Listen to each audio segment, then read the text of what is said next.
Hi friends, you welcome to Sham Institute.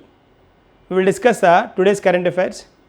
So ఇవాల్టి current అఫైర్స్లో భాగంగా మనం ఈ కాన్సెప్ట్స్ డిస్కస్ చేయబోతున్నాం. పూనం గుప్తా మనకి డెప్యూటీ గవర్నర్గా ఆర్బీఐ డెప్యూటీ గవర్నర్గా నియమించబడడం జరిగింది. ఆవిడ గురించి చెప్పుకుందాం. భారతదేశం చిలీ ద్వైపాక్షిక చర్చలు. మనకి చిలీ అధ్యక్షుడు భారతదేశ పర్యటనలో ఉన్నారు. దాని సందర్భంగా జరిగిన చర్చల గురించి మాట్లాడదాం. Open market operations. Reserve bank of India announce చేసింది ఓపెన్ మార్కెట్ ఆపరేషన్స్ని, బహిరంగ మార్కెట్ కార్యకలాపాలు, వాటి గురించి డిస్కస్ చేద్దాం. తర్వాత నీతి ఎన్సిఏఈఆర్ స్టేట్స్ ఎకనామిక్ ఫోరం, ఇది పోర్టల్. ఈ పోర్టల్ గురించి డిస్కస్ చేద్దాం. ఈ పోర్టల్ని ప్రవేశపెట్టడం జరిగిందనమాట. దీని గురించి ఉన్న అంశాలు చెప్పుకుందాం.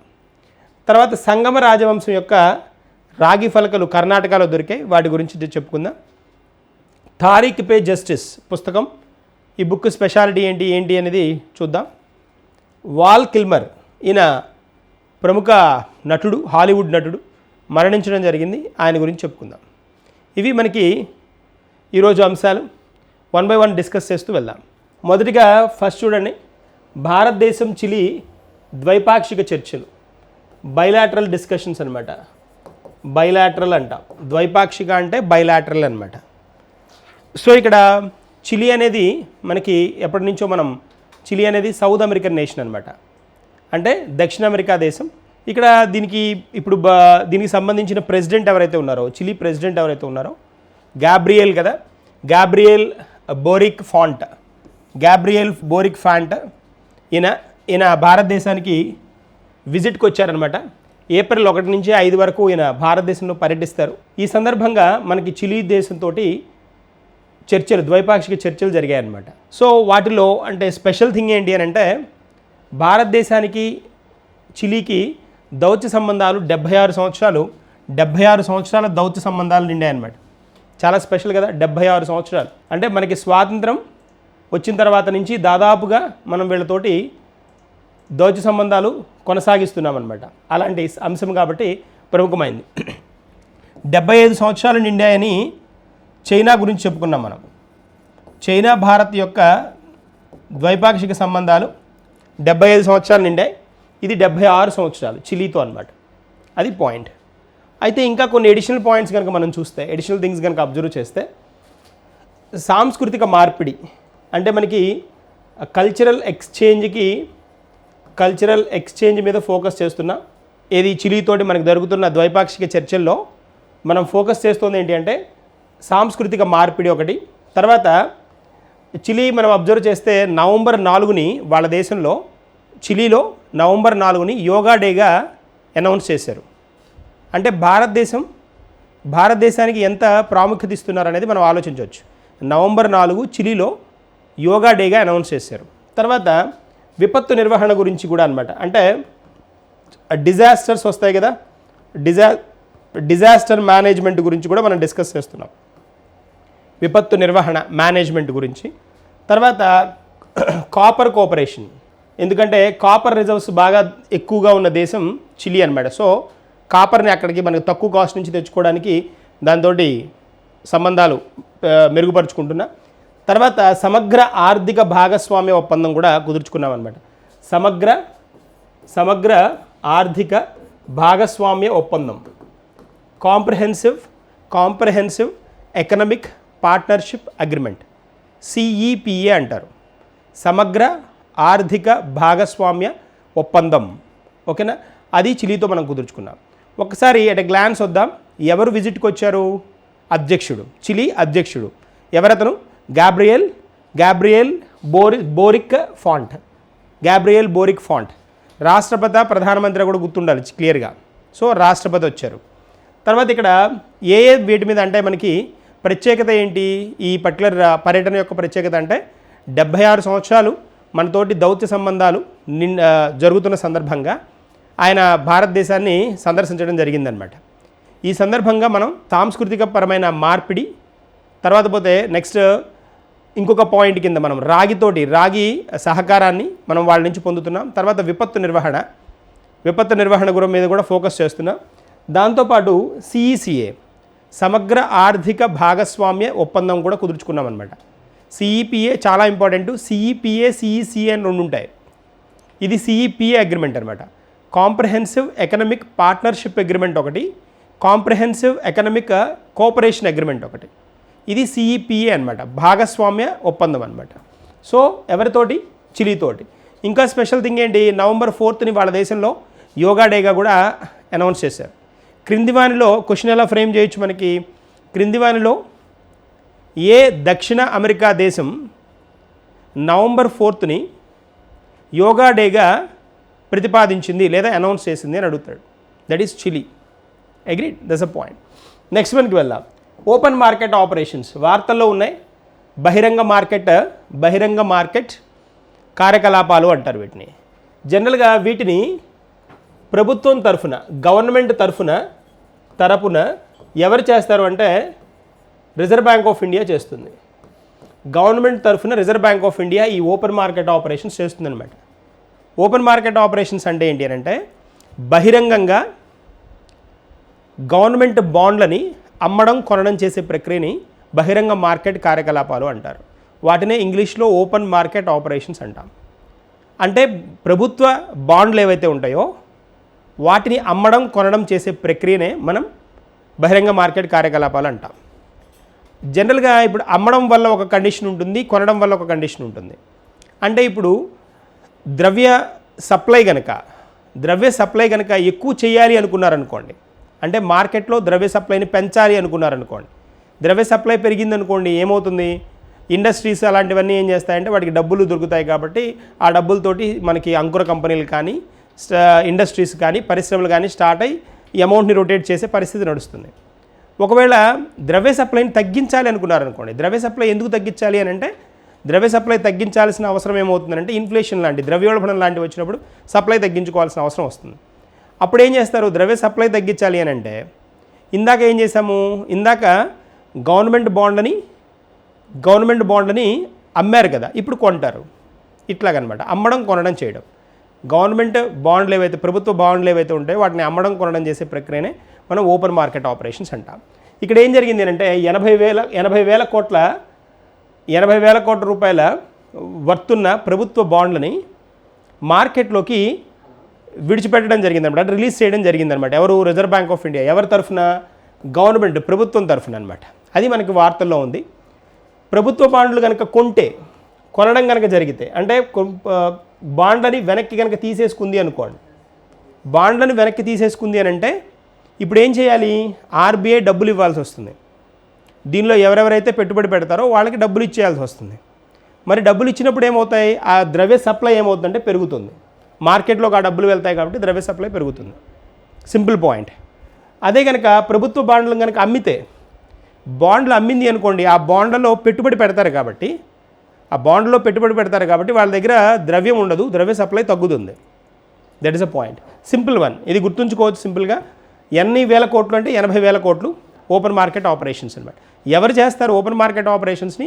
గవర్నమెంట్ తరఫున ఆర్బీఐ చేస్తుంది. On behalf of government reserve bank of India commits this particular open market operations అని చెప్పుకోవాలి. That is a point. Next వన్కి వెళ్దాం. నీతి ఎన్సిఏఈఆర్, నీతి ఆయోగ్ ఉంది కదా, నీతి ఎన్సిఏఈఆర్ స్టేట్స్ ఎకనామిక్ ఫోరం. ఇది పోర్టల్ పేరు అనమాట. పోర్టల్ అంటే మీరు వెబ్సైట్ అనుకోండి. ఈ వెబ్సైట్లో ఏమి ఇన్ఫర్మేషన్ ఉంటుంది అని అంటే NITI NCAER states economic forum. NCAER అంటే ఏంటో చెప్పుకుందాం first. National council for applied economic research అనమాట. Applied economic research, national economic research అంట. ఇది ఏంటి అని అంటే ఒక ఎన్జిఓ లాంటిది అనమాట, గవర్నమెంట్ సంస్థ కాదు, ప్రభుత్వ సంస్థ కాదు. ఇది ఏం చేస్తుంది అని అంటే ఎన్సిఏఆర్ ఏం చేస్తుంది అంటే జనరల్గా నివేదికలు ఇవ్వడం, డేటాను, సమాచారాన్ని, ఆర్థిక సంబంధమైన సమాచారాలని మెయింటైన్ చేయడం ఇది చేస్తుంది. ఇప్పుడు నీతి ఆయోగ్ ఏంటి అంటే, నీతి ఆయోగ్ మనకు తెలుసు కదా, థింక్ ట్యాంక్ అంటాం నీతి ఆయోగ్ని. ఈ నీతి ఆయోగ్ ఎన్సిఏఆర్ ఈ రెండు కలిసి స్టేట్స్ ఎకనామిక్ ఫోరం అనే పోర్టల్ని ప్రవేశపెడుతున్నాయి అన్నమాట.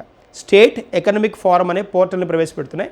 దీనిలో ఏమి ఇన్ఫర్మేషన్ ఉంటుంది అని అంటే దీనిలో ఈ నీతి ఎన్సీఏఆర్ స్టేట్స్ ఎకనామిక్ ఫోరంలో సామాజిక ఆర్థిక కోశ సంబంధమైన పరిశోధనకు కావాల్సిన నివేదికలు పేపర్లు ఇవన్నీ అవైలబుల్ ఉంటాయి.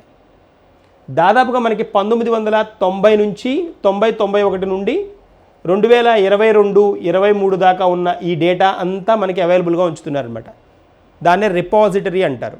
ఇలా ఒక సమాచారాన్ని కనుక ఒక చోట కేంద్రీకృతం చేసి అందరికీ అందుబాటులో ఉంచే విధంగా చేస్తే దాన్ని రిపాజిటరీ అంటాం. రిపాజిటరీ డేటాబేస్ లాంటిది అనమాట, డేటాబేస్ లాగానే అనమాట. సో ఏంటి, ఈ ఇన్ఫర్మేషన్ కావాల్సిన వాళ్ళు దాని నుంచి రిట్రైవ్ చేసుకోవచ్చు అనమాట, అక్కడి నుంచి ఆ సమాచారాన్ని తీసుకోవచ్చు అనమాట.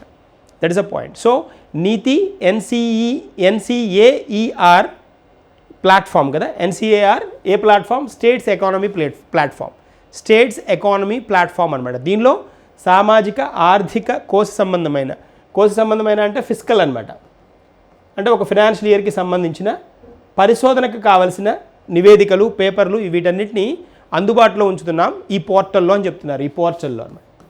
That is a point. ఓకేనా, నెక్స్ట్ మనకి వెళ్దామా? ఎస్, సంగం రాజవంశం యొక్క రాగి ఫలకలు రీసెంట్గా మనకి దొరకడం జరిగిందనమాట.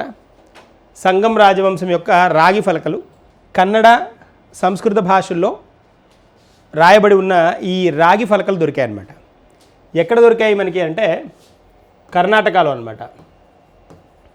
ఈ కర్ణాటక ప్రాంతంలో మనకి విజయనగర సామ్రాజ్యం బాగా హై ఎండ్లో స్ప్రెడ్ అయింది కదా, బాగా అక్కడ వ్యాపించి ఉంది కదా ఆ టైంలో. అంటే ఈ రాగి ఫలకలు 14-15 శతాబ్దాలకు చెందినవిగా గుర్తించడం జరిగిందనమాట. ఇవి సంస్కృత కన్నడ భాషల్లో ఉన్నాయి, అది గుర్తుంచుకోవాలి. దీనిలో ఉన్న పదాలు నగరీ పదాలు అనమాట, నగరీ క్యారెక్టర్స్ అంటారు. నగరీ క్యారెక్టర్స్ కింద కనిపిస్తున్నాయి, ఇక్కడ మనకి లెటర్స్ కూడా కనిపిస్తున్నాయి, నగరీ క్యారెక్టర్స్ అనమాట. ఇదిగోండి ఇలా లెటర్స్ చూడండి, రాగి ఫలకలు. సేమ్ మనకి తాళపత్ర గ్రంథాలు ఎలా ఉంటాయో తాళపత్ర గ్రంథాలు ఉంటాయి కదా, అలాగే రాగి ఫలకల మీద రాసిందనమాట. ఇవి 14-15 శతాబ్దాలకు చెందినవిగా గుర్తించడం జరిగింది. అక్కడే మనకి పురావస్తు శాస్త్రవేత్తలు ఉంటారు కదా, ఆర్కియాలజికల్ డిపార్ట్మెంట్ వాళ్ళు ఉంటారు కదా, వాళ్ళు కనుక్కోవడం జరిగిందనమాట. సో తర్వాత ఇక్కడ దీనిలో ఏంటి అని అంటే ఇది ఎప్పటికి సంబంధించిన అంటే ఏ రాజు టైంలోవి అని అంటే సంగమ వంశం అంటున్నారు, సంగమ రాజవంశం. సో మనకి హరిహర బుక్కరాయలు వీళ్ళందరూ ఆ టర్న్ వాళ్ళే కదా విజయనగర సామ్రాజ్యాన్ని స్థాపించిందని చెప్పుకుంటాం కదా. సో ఎనీవేస్ ఇక్కడ దేవరాయ 1 అనమాట. ఈ రాజు వేసిన రాగి ఫలకలు ఇవి అని గుర్తించడం జరిగిందనమాట ఆర్కియాలజీ డిపార్ట్మెంట్ వాళ్ళు, పురావస్తు శాస్త్రవేత్తలు అనమాట. అయితే ఇక్కడ ఏంటి అని అంటే ఈ పర్టికులర్ రాగి ఫలకలని ఏ సమయంలో వేశారు అని అంటే దేవరాయ 1కి పట్టాభిషేకం జరిగే సందర్భంగా వీటిని ముద్రించడం జరిగింది అనేది కాన్సెప్ట్. పట్టాభిషేకం సందర్భంగా అనమాట, కోరనేషన్ జరుగుతుంది కదా ఆ టైంలో అనమాట. దట్ ఇస్ 1, అది గుర్తుంచుకుంటే సరిపోతుంది. ఎక్కడ కర్ణాటకలో దొరికాయి, లభ్యమయ్యాయి అనమాట. నెక్స్ట్ మనకి వెళ్దాం. ఇక్కడ చూడండి, CARA కారా అంటున్నాం. ఇదేంటి అని అంటే central adoption resource authority, central adoption resource authority అంటాం. ఎడాప్షన్ అంటే ఇక్కడ అడాప్షన్ అంటే మనం దత్తత అనమాట, దత్తత తీసుకోవడం అనేసి. అథారిటీ అంటే తెలుసు. సో ఇక్కడ మనకి ఈ సెంట్రల్ అడాప్షన్ రిసోర్స్ అథారిటీ వార్తల్లో ఉంది. రీజన్ ఏంటి అని అంటే జనరల్గా చిన్నపిల్లలకి తల్లిదండ్రులు లేని పిల్లలు ఉంటారు కదా, వీళ్ళని దత్తత తీసుకోవడానికి ఒక కేంద్ర సంస్థ ఉందన్నమాట. మనకి కేంద్ర వ్యవస్థ ఒకటి ఉంది, దాన్నే CARA అంటారు, అథారిటీ అనమాట. ఇది ఏంటి, దీని పేరు సెంట్రల్ అడాప్షన్ రిసోర్స్ అథారిటీ అంటాం. సెంట్రల్ అడాప్షన్ రిసోర్స్ అథారిటీ అంటారు దీన్ని. సో దీనిలో 2024-25లో భారతదేశంలో 4515 మందిని ఈ సంస్థ దత్తత తీసుకుందనమాట. 4515 మందిని చూడండి, చిన్న నెంబర్ కాదు. అంతమంది నిరాశ్రయులు అవుతున్నారనే కదా మీనింగ్, అంటే పేరెంట్స్ నుంచి బయటికి వచ్చేసిన వాళ్ళు అనమాట. 4515 మంది. తర్వాత ఇంకా 8598 మందిని దత్తత తీసుకోవడానికి సిద్ధంగా కూడా ఉందన్నమాట. అది CARA గురించి ఖచ్చితంగా అడుగుతాడు. కొన్ని ఎక్రోనిమ్స్ ఉంటాయి మనకి. ఎక్రోనిమ్స్ అంటే ఏంటి అంటే అబ్రివేషన్స్ అనమాట, అబ్రివేషన్స్ లాగా ఉంటాయి. CARA గురించి క్రింది వారిలో ఏది కరెక్ట్ అంటాడు. Central adoption resource authority, central additional resource authority ఇలా ఇస్తాడు options. So be clear, adoption resource authority CARA అంట. సో ఇది వచ్చేటప్పటికి మనకి కారా 1990లో ఏర్పాటు చేయడం జరిగింది. 1990లో చట్టబద్ధ సంస్థ అనమాట, అంటే స్టాచ్యుటరీ బాడీ అంటాం కదా, స్టాచ్యుటరీ చట్టబద్ధ సంస్థ ఇది కారా అనేది. దీనిలో జావెలిన్ న్యాయ చట్టం 2015 కింద జావెలిన్ అని ఉంటుంది, న్యాయ చట్టం ఒకటి ఉంటుంది 2015 అనమాట. అంటే జావెలిన్ అంటే ఏంటి అంటే ఈ చిన్నపిల్లలు చిన్న ఏజ్లోనే కొంతమంది నేరాలు చేసి ఉంటారు, బాల నేరస్తులు అంటారు వాళ్ళని. ఆ బాల నేరస్తులను ఉంచడానికి ఉండే జైల్స్ని ఏమంటారు, జైళ్ళని ఏమంటారంటే జావెలిన్ అంటారు, జోవెలిన్ అని అంటారు, జావెలిన్ అని పిలుస్తారనమాట. అంటే ఆ జావెలిన్ న్యాయ చట్టాలు వాళ్ళకి పిల్లలకి వేరుగా ఉంటాయి. వాళ్ళ వయసును బట్టి వాళ్ళు చేసిన ఏదైతే ఇన్వాల్వ్ అయి ఉన్న కండిషన్ బట్టి వాళ్ళకి పనిష్మెంట్ ఉంటుందన్నమాట. సో బాల నేరస్తులు ఉంటారు కదా, వాళ్ళకి ఎలాంటి పనిష్మెంట్ వేయాలి అంటే ఏం చేస్తారు, వాళ్ళకి పనిష్మెంట్ ఇచ్చినా కూడా ఏంటంటే ఈ జావెలిన్ చట్టాల ప్రకారం ఏంటి అంటే వాళ్ళకి చదువుకోవడానికి అవకాశం కలిగిస్తారు, వాళ్ళలో మార్పు వచ్చి వాళ్ళలో మంచి వికాసం వచ్చే విధంగా ప్రయత్నిస్తారనమాట. అలాంటి వాళ్ళకి స్పెషల్ జైళ్ళు ఉంటాయి. ఓకేనా.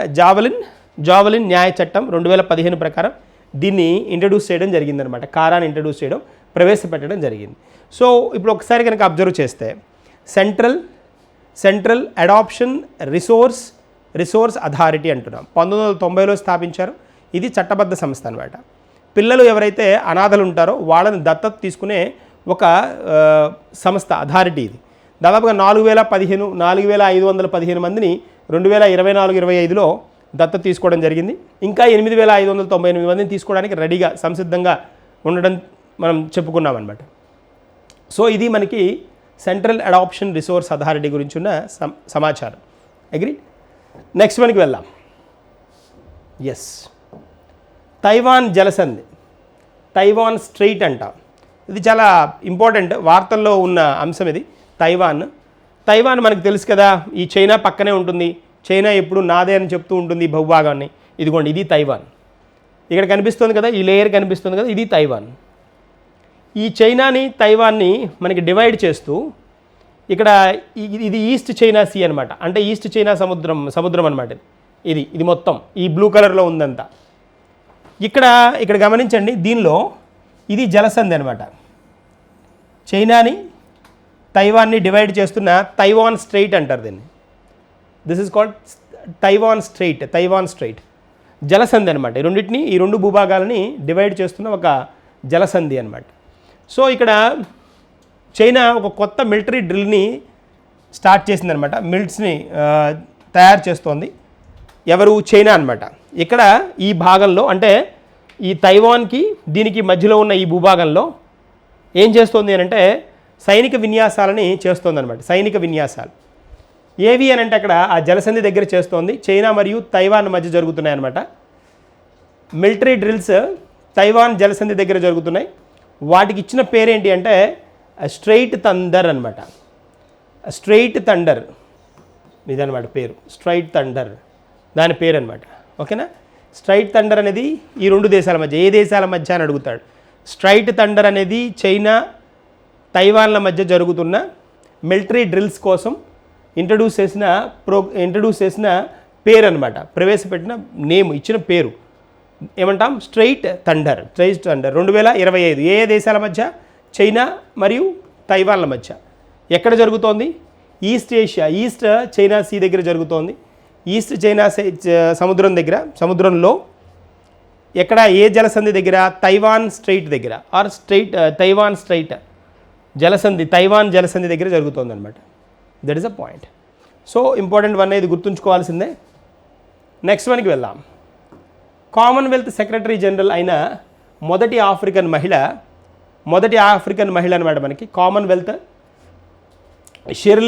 షిర్లే బోట్స్వే అనమాట. షిర్లే బోట్స్వే ఇక్కడ కనిపిస్తున్నారు కదా, ఈవిడ షిర్లీ బోట్స్వే ఇక్కడ కనిపిస్తున్నారు కదా, ఈవిడ దేనికి?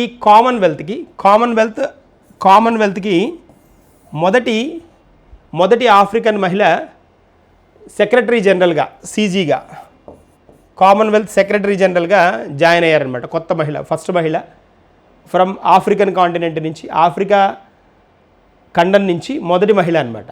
సో ఆఫ్రికా ఖండం నుంచే మొదటి మహిళ. సో చాలా స్పెషల్ థింగ్ కదా. జనరల్గా ఈ పొజిషన్ కామన్వెల్త్ సెక్రటరీస్కి సెక్రటరీలు ఎవరైతే ఉంటారో, సెక్రటరీ జనరల్ ఎవరైతే ఉంటారో వాళ్ళు 2 పర్యాయాలు సెక్రటరీ జనరల్గా ఉండవచ్చు. ఒక్కొక్క పర్యాయం 4 సంవత్సరాలు అనమాట. ఒక్కొక్కసారి 4 సంవత్సరాలు, అలాగా మ్యాక్సిమం 80 ఇయర్స్ ఉండొచ్చు. వీళ్ళు 80 ఇయర్స్ ఉండొచ్చు. ఒకసారి ఉండి కూడా ఆగిపోవచ్చు, అంటే 4 సంవత్సరాలు ఉండి ఆగచ్చు. లేదా వాళ్ళని కంటిన్యూ కూడా చేయొచ్చు 8 సంవత్సరాలకి, అంటే 2 పర్యాయాలు ఉండడానికి స్కోప్ కూడా ఉంటుంది. సో ఆవిడ పేరేంటి? షిర్లీ బోచ్వే ఆఫ్రికన్ అనమాట. సో కామన్వెల్త్ సెక్రటరీ జనరల్గా అపాయింట్ చేయడం జరిగింది. ఈ కామన్వెల్త్ దేశాలు అంటారు. కామన్వెల్త్ దేశాలు అంటే ఏంటి అని అంటే, మనకి కామన్వెల్త్ నేషన్స్ అంటాం కదా. ఈ కామన్వెల్త్ అంటే దాని పేరే ఉంది చూడండి, కామన్ అంటే సామాన్యమైన, అంతే కదా, వెల్త్, కామన్వెల్త్ కదా. కామన్వెల్త్ దేశాలు అంటే ఏంటి అంటే, మనకు మొత్తం ఇప్పుడు 56 దేశాలు ఉన్నాయి. కామన్వెల్త్ దేశాలు 56 ఉన్నాయి. ఇవేంటి అని అంటే, కామన్వెల్త్ దేశాలు బ్రిటిషర్స్ చేత పరిపాలించబడిన దేశాలన్నమాట.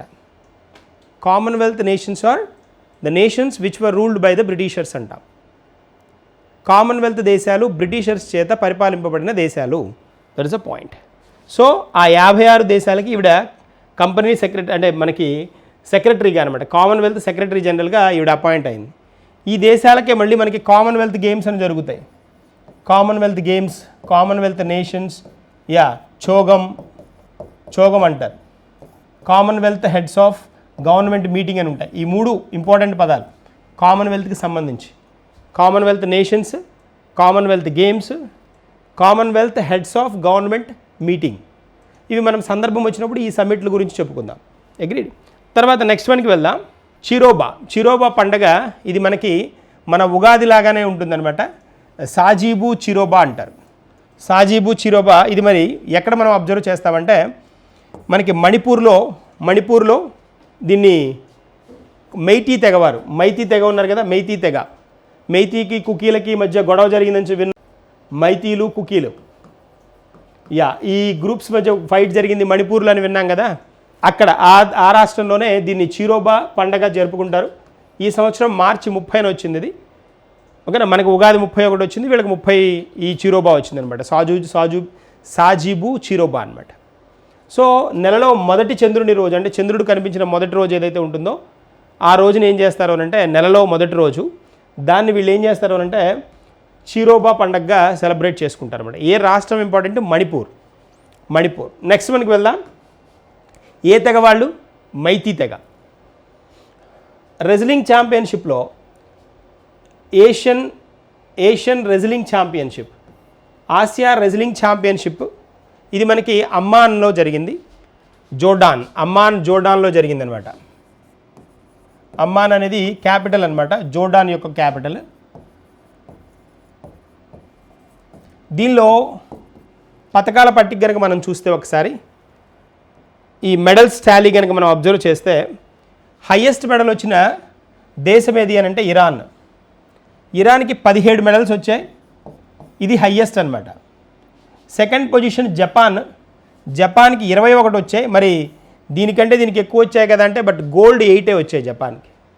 ఇరాన్కి గోల్డ్ 9 వచ్చాయి, జపాన్కి 8 వచ్చాయి. కాబట్టి ఇది సెకండ్ పొజిషన్, అది ఫస్ట్ పొజిషన్. థర్డ్ పొజిషన్లో ఉత్తర కొరియా, నార్త్ కొరియా అంటాం కదా, నార్త్ కొరియాకి 13 వచ్చాయి. తర్వాత 4వ పొజిషన్లో ఉజ్బెకిస్తాన్కి వచ్చినప్పటికి 7 వచ్చాయి. తర్వాత కజకిస్తాన్కి 11 వచ్చాయి. మరి కజకిస్తాన్కి 11 కదా అంటే గోల్డ్ ఎక్కువ. That is a point. So ఇవి 5 టాప్ కంట్రీలు. ఇరాన్ మొదటిది, దానికి 9 బంగారు పథకాలు, 4 రజత పథకాలు, 4 వచ్చినప్పటికీ కాంస్య పథకాలు అనమాట. ఓకేనా. సో వెండి పథకాలు 4, కంచు పథకాలు 4, మొత్తం వచ్చినప్పటికీ 17 పథకాలు అనమాట. ఎవరికి? Iran first position. Second position వచ్చినప్పటికీ జపాన్, థర్డ్ పొజిషన్ ఉత్తర Korea, 4th Uzbekistan, 5th Kazakhstan. మరి భారత్ పరిస్థితి ఏంటి అని అంటే, భారతదేశం 8వ ర్యాంక్లో ఉందన్నమాట. భారతదేశం మొత్తం 10 మెడల్స్ తోటి 8వ స్థానంలో ఉంది, 8th పొజిషన్. కన్ఫామ్గా అడుగుతాడు ఇది. ఆసియా రెజ్లింగ్ ఛాంపియన్షిప్లో భారతదేశంకి ఎన్నోవ ర్యాంక్ అని అడిగితే 8వ ర్యాంక్. మొత్తం వచ్చిన మెడల్స్ ఎన్ని అంటే 10 మెడల్స్. మొదటి స్థానం ఎవరిది అంటే ఇరాన్, రెండవది ఎవరు అంటే జపాన్, మూడవది ఉత్తర కొరియా, నాలుగవది ఉజ్బెకిస్తాన్, ఐదవది కజకిస్తాన్ కదా, ఆరవది కిర్గిస్తాన్, 7వది చైనా, 8వది భారతదేశం, 9 వచ్చినప్పటికి మంగోలియా, 10 బహ్రెయిన్ అనమాట. Bahrain, that's a point. So next మనకి వెళ్దాం. నెక్స్ట్ ఒక పుస్తకం, తారిక్ పే జస్టిస్ అంటున్నారు. తారిక్ పే జస్టిస్ అంటే, తారీఖ్ అంటే డేట్, జస్టిస్ అంటే న్యాయం, అంటే సమయానికి న్యాయం అందించడం, దాని మీనింగ్ అంతే కదా. సమయానికి న్యాయం ఇవ్వాలి కదా. మన దగ్గర భారతదేశంలో పెద్ద ప్రాబ్లం కదా ఇది. కేసు ఫైల్ అయిన తర్వాత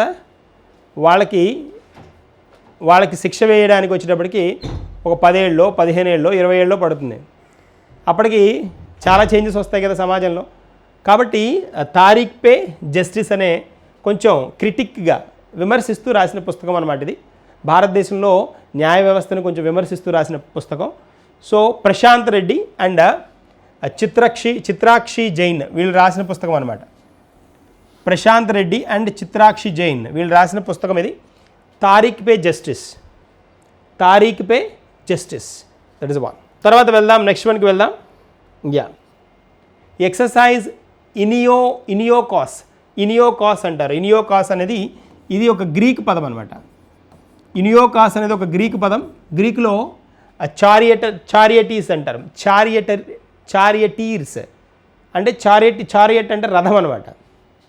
ఒక రథంలాగా జరిగిన ఎక్సర్సైజ్ అనే మీనింగ్ ఇది. చారియటర్స్ అంటాం, చారియటీర్స్ అంటారు. దట్ ఇస్ అ కాంటెక్స్ట్ అనమాట. గ్రీకు పదం ఇది.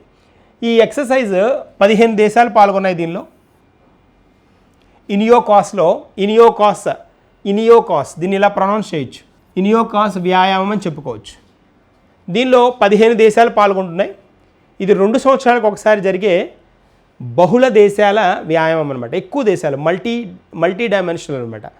ఎక్కువ దేశాలు పాల్గొంటాయి. సో మల్టీ డైమెన్షనల్ ఎక్సర్సైజ్ కింద చెప్పుకోవాలి దీన్ని. ఇక్కడ 2 సంవత్సరాలకు ఒకసారి జరుగుతుందని చెప్పుకున్నాం కదా, అందుకని దీన్ని బైఎనియల్ అంటారు.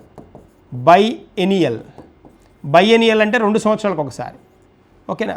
బైయాన్యువల్ అంటే సంవత్సరానికి 2 సార్లు అని. పాకిస్తాన్, టర్కీ ఏవైతే దేశాలు మధ్యధరా సముద్రంలో, పాకిస్తాన్కి టర్కీ హెల్ప్ చేస్తుంది అనమాట ఇండియాతోటి ఫైట్ చేయడానికి. ఇండియా మీద ఇండియాని కవించడం అంటాం కదా, అట్లా అప్పుడప్పుడు నేనున్నానని గుర్తు చేస్తూ ఉంటుంది పాకిస్తాన్. ఇండియా వెయిట్ చేస్తుంది. ఇండియాకి బాగా ఓర్పు ఎక్కువ కదా, ఓర్పు సహనం ఎక్కువ ఉన్న దేశం. అందులో diplomatic nation India. Diplomatic nation అంటే ఏంటి అంటే కర్ర విరక్కుండా, పాము చావకుండా సమాధానం చెప్పే దేశం అనమాట. డిప్లొమసీ అంటారు దాన్ని. ఓకేనా. సో ఇక్కడికి వచ్చేటప్పటికి ఏంటి అని అంటే పాకిస్తాన్, టర్కీ ఈ 2 దేశాలు ఏవైతే ఉన్నాయో పాకిస్తాన్కి సపోర్ట్ చేస్తుంది ఎవరు? టర్కీయే అనమాట. ఇప్పుడు టుర్కీయే అంటాం కదా దాన్ని. టర్కీ అనే పేరుని టుర్కీయేగా మార్చారు కదా. ఈ టుర్కీయే సపోర్ట్ చేస్తుంది అనమాట. ఈ టుర్కీకి పాకిస్తాన్, టర్కీ ఈ 2 దేశాల యొక్క మనకి మధ్యధరా సముద్రం ఉంది కదా, మెడిటరేనియన్ సీ అంటారు కదా. ఈ మధ్యధరా సముద్రంలో వీళ్ళని నిర్వహించడానికి, అంటే వీళ్ళ ఆయుధ బలగాలను వీటిని నియంత్రించడానికి, నిలువరించడానికి మన భారతదేశ వాయుసేన, వాయుదళం ఉంది కదా, ఎయిర్ ఫోర్స్ ఉంది కదా, ఇండియన్ ఎయిర్ ఫోర్స్ మనకి సుఖాయ్ 30, IL-78, C-17 జెట్స్ని వీటిని ఉపయోగిస్తుంది అనమాట. ఎవరిని నిలువరించడానికి? పాక్కి సపోర్ట్ చేస్తున్న తుర్కీని నిలువరించడానికి, కంట్రోల్ చేయడానికి. నిలువరించడం అంటే కంట్రోలింగ్ చేయడానికి. So that is the one. ఎక్కడ జరుగుతోంది ఇది? మధ్యధరా సముద్రంలో జరుగుతోంది. మధ్యధరా సముద్రం, మెడిటరేనియన్ సీలో జరుగుతోంది. That's a point. ఎన్ని దేశాలు? 15 దేశాలు పాల్గొంటున్నాయి. ఎక్సర్సైజ్ పేరు ఏంటి? ఇనియోకాస్ అంటాం. ఇనియోకాస్ అనేది గ్రీక్ పదం అని చెప్పుకున్నా. గ్రీక్ పదం అదేంటి అని అంటే చారియట్స్ అని. చారియట్ అంటే రథం అనమాట. That's a point. ఓకేనా. ఇది మనకి నెక్స్ట్ వన్కి వద్దాం. ఇంపార్టెంట్ వన్, పూనం గుప్తా నియామకం జరిగింది. ఈవిడ కొత్తగా జాయిన్ అయిన డిప్యూటీ గవర్నర్ ఆఫ్ ఆర్బీఐ అనమాట. ఆర్బీఐకి డిప్యూటీ గవర్నర్గా జాయిన్ అయిన వ్యక్తి అనమాట ఈవిడ. ఏప్రిల్ 1వ తారీఖున మనకి డెప్యూటీ గవర్నర్గా, ఆర్బీఐ డెప్యూటీ గవర్నర్గా జాయిన్ అయిన వ్యక్తి. సో ఇక్కడ కనుక గమనిస్తే ఈవిడ ఎవరి ప్లేస్లో వస్తున్నారు అంటే మనకి 4 డిప్యూటీ గవర్నర్లు ఉంటారు. ఆర్బీఐకి మనకి 4 డిప్యూటీ గవర్నర్లు ఉంటారు, 4 కదా. ఈ 4లో అంటే మనకి రాజేశ్వరరావు అని ఒక ఆయన ఉన్నారు ప్రజెంట్, రాజేశ్వరరావు, మైకేల్ పాత్ర ఈయనొక ఆయన, తర్వాత స్వామినాథన్,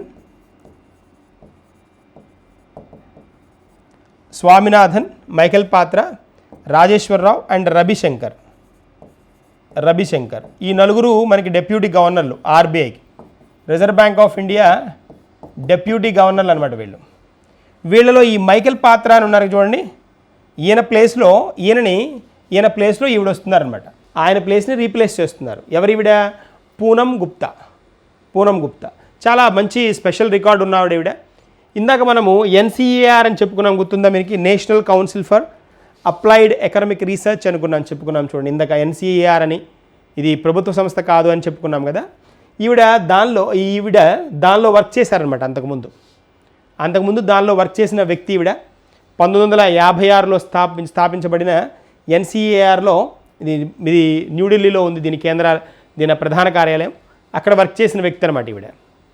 తర్వాత అంతేకాకుండా ఈవిడ ఎక్స్పీరియన్స్లో ప్రపంచ బ్యాంకులో, అంతర్జాతీయ ద్రవ్యనిధి అంటాం కదా, ఐఎంఎఫ్, ఇంటర్నేషనల్ మానిటరీ ఫండ్ అంటాం, వరల్డ్ బ్యాంక్లో, అంతర్జాతీయ ద్రవ్యనిధిలో, తర్వాత ప్రధానమంత్రి ఎకనామిక్ అడ్వైజరీ కౌన్సిల్లో, prime minister economic advisory council అంటాం, దానిలో సభ్యురాలుగా చేశారు. పిఎంఈఏసీలో సభ్యురాలుగా చేశారు. తర్వాత 16వ ఆర్థిక సంఘంలో కన్వీనర్గా కూడా ఉన్నారు. 16వ ఆర్థిక సంఘంలో కన్వీనర్గా ఉన్నారు. ప్రధానమంత్రి ఎకనామిక్ అడ్వైజరీ కౌన్సిల్ ఉంటుంది కదా, సలహాలు ఇచ్చే కమిటీ ఒకటి ఉంటుంది, prime minister economic advisory council అంటాం, దానిలో సభ్యురాలుగా ఉన్నారు ఈవిడ. తర్వాత అంతర్జాతీయ ద్రవ్యనిధిలో వర్క్ చేశారు. ప్రపంచ బ్యాంకులో వర్క్ చేసిన ఈవిడికి అక్కడ వర్క్ చేసిన ఎక్స్పీరియన్స్ ఉందన్నమాట. సో ఈవిడని అపాయింట్ చేశారు. దేని కింద అంటే డెప్యూటీ గవర్నర్గా, ఇంకొక కొత్త డెప్యూటీ గవర్నర్గా, 4వ డెప్యూటీ గవర్నర్గా ఏప్రిల్ 1, 2025 నియమించడం జరిగింది. వీళ్ళ టైం పీరియడ్ వచ్చేటప్పటికి 3 సంవత్సరాలు ఉంటుందన్నమాట. 3 సంవత్సరాలు ఈ పదవిలో ఉంటారనమాట. 3 years పదవిలో ఉంటారు. That is a point. తర్వాత నెక్స్ట్ వన్కి వెళ్దాం. సో ఇక్కడ వాల్ కిల్మర్ పాస్డ్ అవే అనమాట, చనిపోవడం జరిగింది. ఇతను ప్రముఖ నటుడు, ప్రముఖ హాలీవుడ్ నటుడు అనమాట. హాలీవుడ్ నటుడు